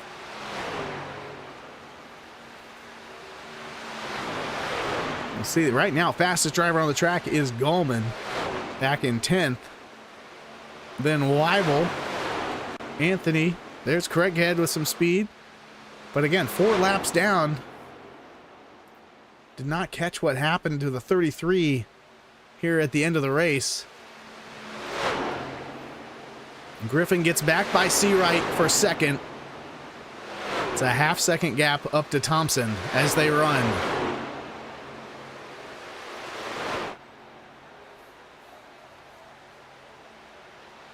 Six laps to go in the Salute to Service 240. Knox Thompson out front, looking for his 3rd win on the season.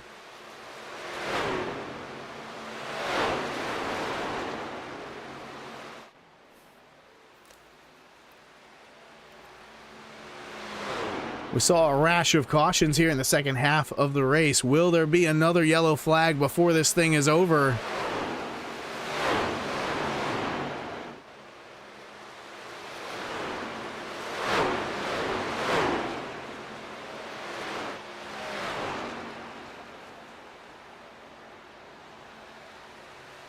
They're coming up the lap truck of McMillan.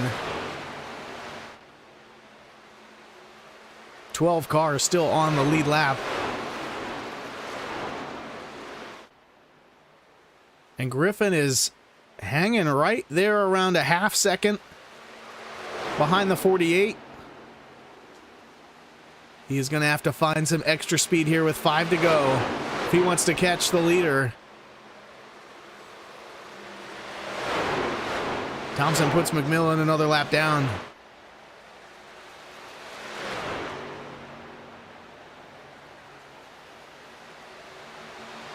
Oh, something's going on in the back. Kiernan and Craighead both with issues in the last couple laps. Some minor contact. 3.5 laps remain here at Michigan.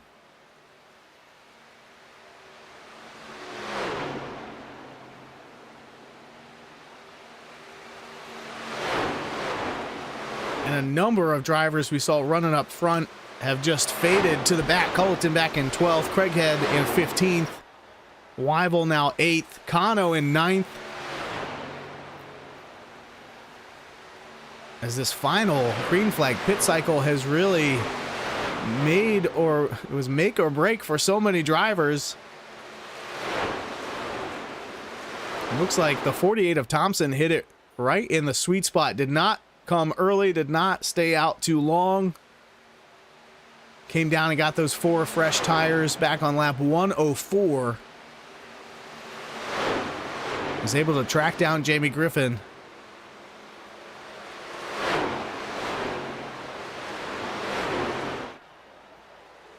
And has just 4 miles to go to the checkered flag. 2 laps to go.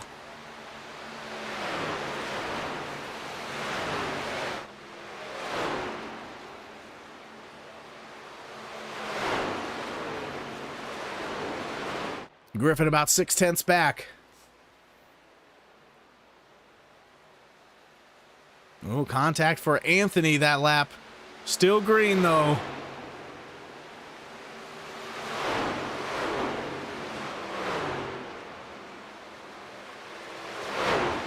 As they come out of turn 4. Griffin is getting a run. White flags in the air. What is going on here? That Thompson might have miscounted his laps. Griffin now just 2/10 back. Nobody should be running out of fuel here.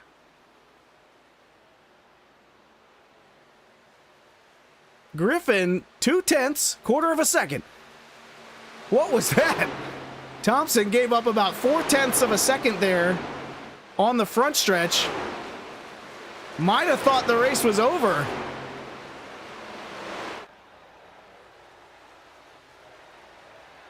And there it is. Thompson with the win. Griffin in second. Chapman is third. We'll have a chance to talk to the 48 here in just a few minutes, but that was a weird way to lose 0.4 of a second. They're right at the end of the race. That first win of the season continues to elude Jamie Griffin, past GEC champion, but he's on the podium nonetheless in second place. Then Chapman, who just a few laps ago was running 8th, manages to make his way back to the podium.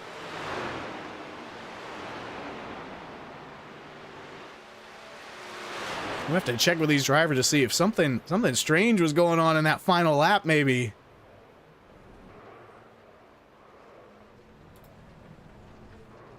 And there's Thompson burning it down on the front stretch now. Third race win on the season.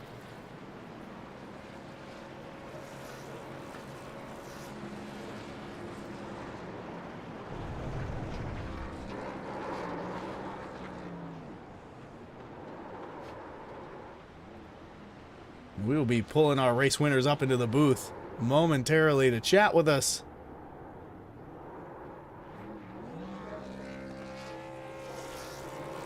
Again, it's Thompson, Griffin, and Chapman, your podium winners tonight.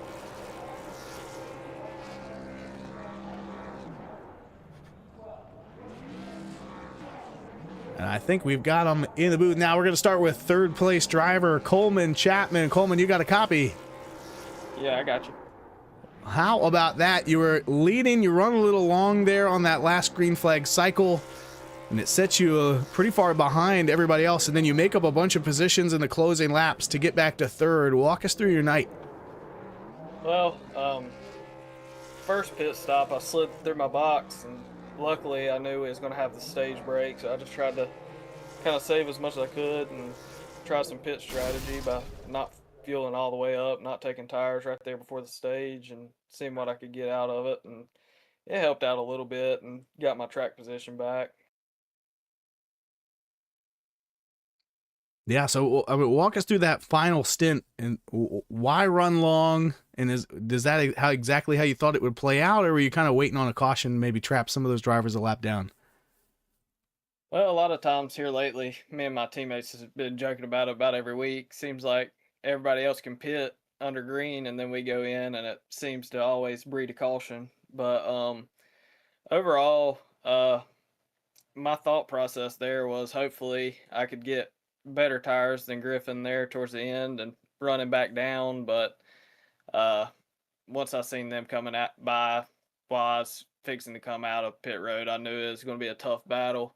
But I mean, even with the fresher tires, I was still able to gain 4 seconds on them. So I think if we had a couple more laps there, we might have been able to do something. But just put a big job at hand right there. So. Well, congratulations on the third place finish. Not exactly what you wanted after being in the lead there, but still a solid run. Like you said, you made up a lot of time there at the end. Not quite enough, though. So we're almost wrapping up the season. We got Milwaukee Mile coming up next week. Is that one you're looking forward to? To be honest, I ran the official race there a while back and really struggled. So I'm going to be definitely on the sim this week, working it out and seeing where I need to work and where I'm okay at, and see what I can get. And hopefully we'll be able to come out next week with a win and hopefully a championship. Yes, sir. Well, we look forward to seeing you next week. Wishing you good luck in all your practicing this week and then in the race next week. Who else you got to thank for tonight's run there in the 07? First and foremost, I want to thank y'all. I mean, I know I do it every time, but without y'all, this would not be possible. I mean, this league is awesome to come out on Tuesdays nights and get to hang out with people that you may not know out in public, but you do on the sim, and that's pretty cool to me. And also, I want to thank Dirty South for giving a extremely fast truck every week. And then all my sponsors: Alexander Auto, Duckworth Barbecue, Linger Lures, and select seal coating. Without them, I couldn't be able to do it, or I wouldn't be able to do it. And I want to thank my family and my fiance and everybody who tunes in on GNC or GEC and supports this channel and league. Couldn't do it without all the fans. Yes, sir. Well, congratulations again on the podium finish. We'll see you out there next time. Sounds good. See you next week. Next up, driver of the number 5 truck, past GEC champion, still coming ever so close to that first win of the season. Almost had it here tonight. Jamie, walk us through your race here in the number 5. Well, there was it seemed pretty easy in the beginning, but I believe people were saving fuel, saving tires, trying to get through that first stage so they didn't have to pit again. But there was no way. I knew there was no way anybody was going to be able to do it. So I pushed as hard as I could all the way through, led a bunch of laps throughout the first stage and a few laps after the second stage as well. It just, honestly, I think that they had a little bit more fresher tires than I did because I came in a little bit earlier on the last pit stop, and unfortunately, I could not get. I was putting so much pressure on Thompson, but I didn't want to wreck him. So I had to slow down a little bit and let him by, but he made a mistake right there with 2 to go and had to slow up. He almost hit the wall, so it gave me about 0.5, and I was hoping that he was going to ride high one more time around that last lap, and I was going to cut it low and take it. But unfortunately, he took it down low and avoided that wall completely on the second one. So it just wasn't to be, but really great run out of the 5 tonight. And honestly, I couldn't be prouder to be up here. Yeah, I mean, you led the most laps with 37. We saw you get involved with some contact a couple times there. You definitely had the save of the race when y'all were 3 wide. And I forget who was to your inside, but both of those trucks got together and pushed up into you, and then we watched you drift it through the corner and keep it out of the wall. So that was really fun to watch. I want to thank you, as always, for letting us into your webcam in that in-rig view. That is fun. We were riding along with you a couple times there. But yeah, we were watching there. We saw Thompson make that mistake right at the last lap or so, and that interval come down, but great speed out of the 48, great speed out of the 5 tonight. Congratulations again on P2. Who else you got to thank for your run? Well, unfortunately, Craig had wound up having some issues right there at the end, so I really feel bad for him. His internet must have went out or something. He blinked out a couple times on the restart, and then he was gone. But really, honestly, I got to thank you for being up in the booth, broadcasting every single week. It's been a hell of a season. You've done a great job this season. Obviously, GEC, everybody that makes it happen, it's not just one, it's all. And without everybody here putting in all the work, we wouldn't have somewhere to go Tuesdays and Thursday nights. So I really appreciate all you guys. Really, I appreciate all the drivers that come out and make this what it is every single week. Obviously, because without them, it wouldn't be anything either. So a lot of competition that we always have. Just really, really got to thank my family and, everybody that supports me each week, and, just come out here and have a little bit of fun every time. Yeah, sir. Well, it was certainly fun watching that 5 truck wheeling and dealing out there in Michigan tonight. I know this is one of your favorite tracks, but what do you got for him next week at Milwaukee? I am not very familiar with Milwaukee, so I am definitely, like Chapman said, I'm going to be out here on the rig, just doing my best to get as much practice in as possible. So, really unexpected next week, but we've done good in the last 2 races, so we'll see what we can do. All right. Well, congratulations again on the podium finish. We'll see you out there next week. And thanks for chatting with us. Yes, sir. Last but not least, driver of the 48, Knox Thompson, led 33 laps and tracked down Jamie Griffin in the closing laps to take the checkered flag. Knox, tell us about your night. Oh, last lap was that's what I only thing I could think about right now. Last lap, I was taking it so carefully. 2 laps to go, slid up. I thought it was over with there. So close to hitting the wall, but amazing run from this 48 car, and hopefully able to run enough points to get championship from Craighead next week. Yeah, I think it's at this point it's gonna be close with Craighead having a little bit of an issue here at the end. We'll have to wait for the accountants to do the math, but yeah, great run out there tonight. You led 33, maybe 34 laps, you always seem to be at the front, with the exception of a little bit in the middle there during the green flag pit cycles. And I think a caution came out at some point that trapped you down for a little bit, but you're pretty much in the top 5 all night long. A really impressive run there for the 48. And then tell us a little bit about pit strategy. I don't think anybody coming into this race would have guessed that there were going to be 8 or 9 pit stops to figure out when to take fuel, when to take tires. Looks like you had a really good mix of 2-tire, 4-tire, fuel only. When you're coming down pit road, how are you deciding, hey, is now the time to take tires and make moves, or do you always want to try and keep, a set or 2 there for the end? Well, my crew chief really helped this race. I was thinking about taking tires first stop. I didn't take tires the entirety of stage 1.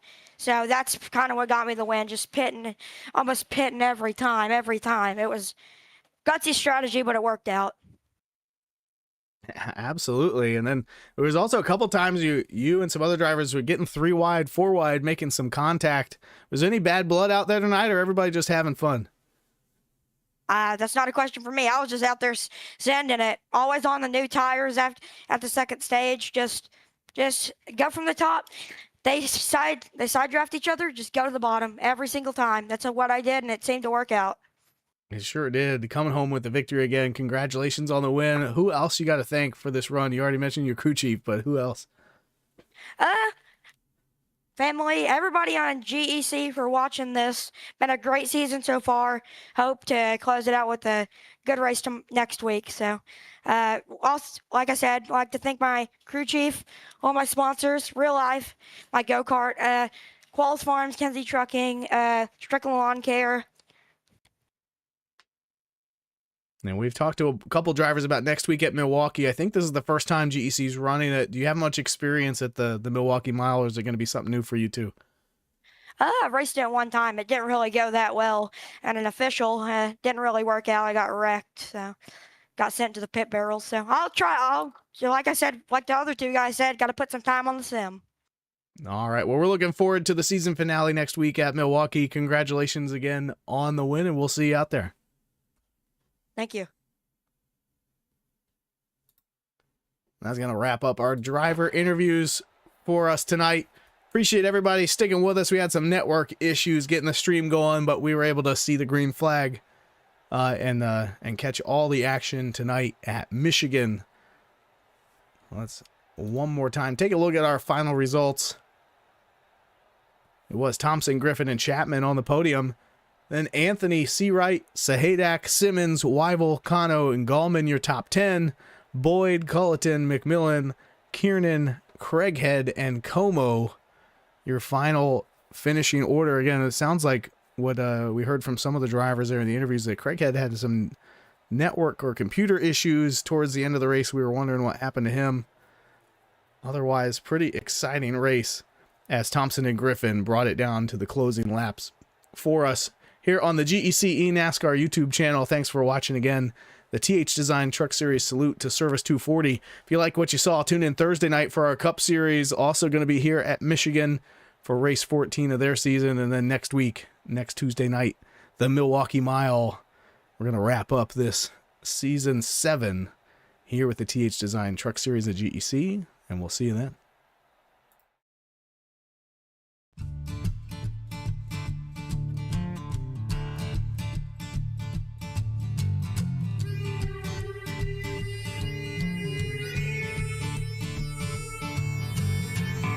Going down and the rig is on. iRacing is where I belong. Discord's lit and the drivers are here.